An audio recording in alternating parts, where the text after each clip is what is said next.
Hello and welcome. Today we are looking at chemical equilibrium for IB chemistry, and we are going to begin our discussion with the Haber process. The Haber process is a reaction that many students coming to IB chemistry are already familiar with it. So you are very familiar with this reaction involving nitrogen and hydrogen to give you ammonia. Notice that it's a reversible reaction. And it's only when a reaction is reversible that we would study it as a part of chemical equilibrium, because this equilibrium or balance between the forward and reverse reactions is what we really discuss in this topic of chemical equilibrium. So getting into this discussion, I will be relating my discussion very much to this reaction here, which, as you can see, I have two enthalpy changes recorded here. Delta H is negative 92 kilojoules for the entire reaction. And then I have another unit, negative 46 kilojoules per mole. The reason I have two answers, you might realize, is because for the entire reaction, which produces 2 moles of ammonia, it's 92 kilojoules. But for 1 mole, 46 kilojoules. So that unit, 46 kilojoules per mole. Okay?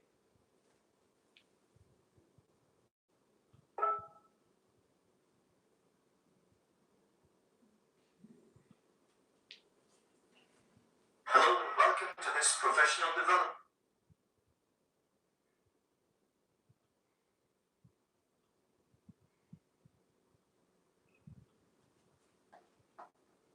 Yes, I'm still here. I'm continuing in a bit.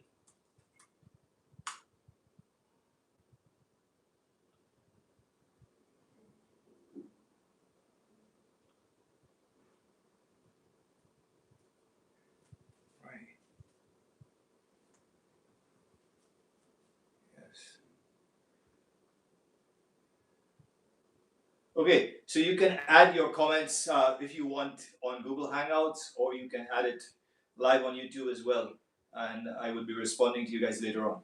So I'm going to focus on this here, this reaction profile, and I want all of you to start a document, whether it's on your iPads, your computers, or on a piece of paper, and I want you to draw this reaction profile out, and I want you to look at where reactants are and where products are.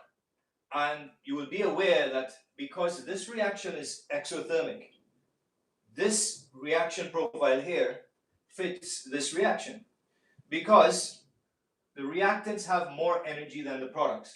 So when this entire reaction is complete, it means that the system of the reactants end up giving away some of that extra energy to their surroundings, and that is how you get the negative value, or the exothermic process. In this exothermic process now, you have reactant molecules which are going to get converted into products. But before anything happens in a reaction, then you don't have any products. You only have reactants. So let's say you put some reactant molecules into a system. What's going to happen?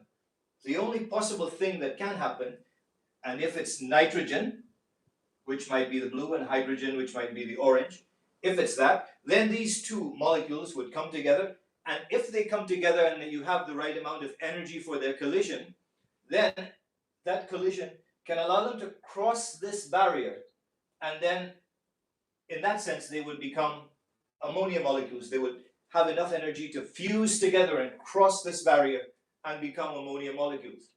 And once they become ammonia molecules, then ammonia molecules also can get excited and break up and go back and give you nitrogen and hydrogen.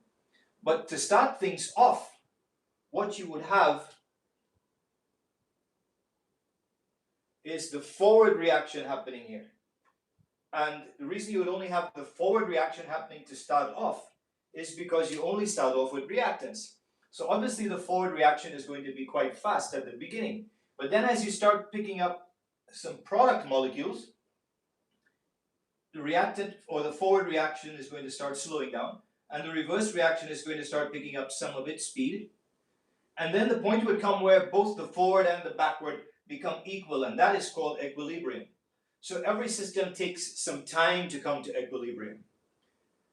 And this system here, if you increase the temperature, obviously you would increase the rate of the forward reaction, and you would also increase the rate of the reverse reaction.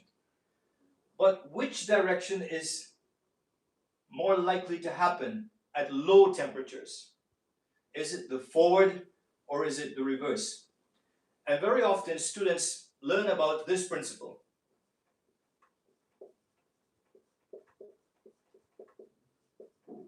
Le Chatelier's principle, which says that if a system in equilibrium is subjected to a change, the system behaves to oppose that change. So like this system here, which is exothermic, if you add temperature to it, if you add heat to it because it's giving off heat, then the system would go in the opposite way. It would behave endothermic and take that heat in. But that really doesn't explain why this reaction is favored by low temperatures. And if we look at this here, you will see that the energy barrier in this direction is a lot smaller than the energy barrier in this direction. So where is it more likely that molecules would be able to cross, especially at low temperatures? When temperatures are low, you don't have that much energy in the molecules, so they're much more likely to get over from this side than from this side. But think about if we were to increase this temperature to a very, very high temperature, then both sides would have way enough energy to jump way over the barrier. So then it wouldn't be a case of the forward being favored over the reverse.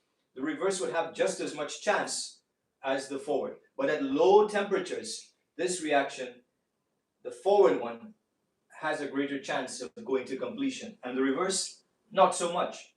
So temperature is definitely something that affects this balance that you could get in this reaction, and that balance is the equilibrium. If we had a low temperature, then at equilibrium we would have a certain amount of this and this. But if we increase the temperature, then we would change that balance at equilibrium. So temperature is the only one of these four factors that I have listed here that is going to affect this equilibrium. And you might be wondering, how come concentration, pressure, and catalyst, how come they don't affect this? And think about it. If you put a whole lot of reactant molecules on this side, what's going to happen? The rate of the forward reaction would increase. Suddenly it increases, and then you have a lot more of this, and then the rate of the reverse would increase. So while increasing the concentration could increase the rate of something, and it could shift the equilibrium for a while, the equilibrium would eventually come back to where it should be. With temperature, it doesn't do that, because the low temperature keeps this side favored because it's low. This barrier is low. Similarly, if you squish this entire system in and you effectively increase the concentration by increasing the pressure, that too would be the same as increasing concentration. And what about catalyst? Catalyst simply lowers this energy barrier.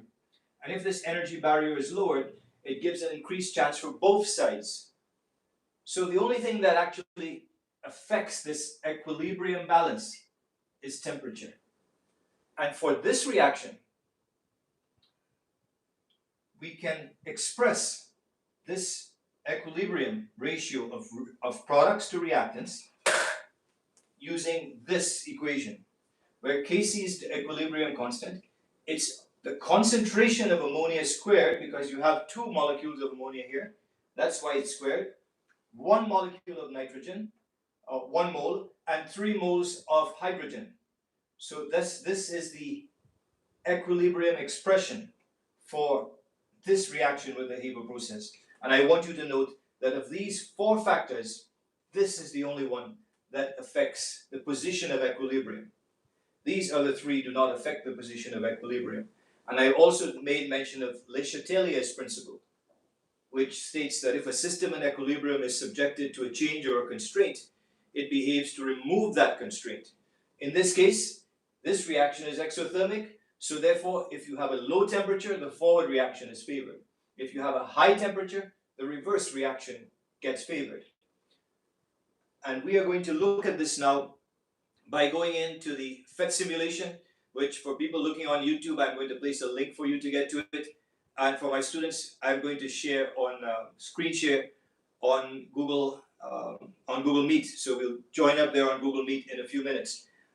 Meanwhile, I want you to have this diagram in the middle of a piece of paper for me, and I want you to be ready to make some annotations as we go through with the animation now about how temperature, concentration, pressure, and catalyst affect chemical equilibrium.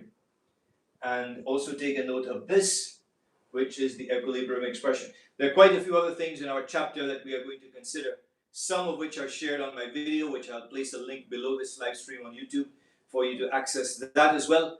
And then I will share some more questions on a different forum.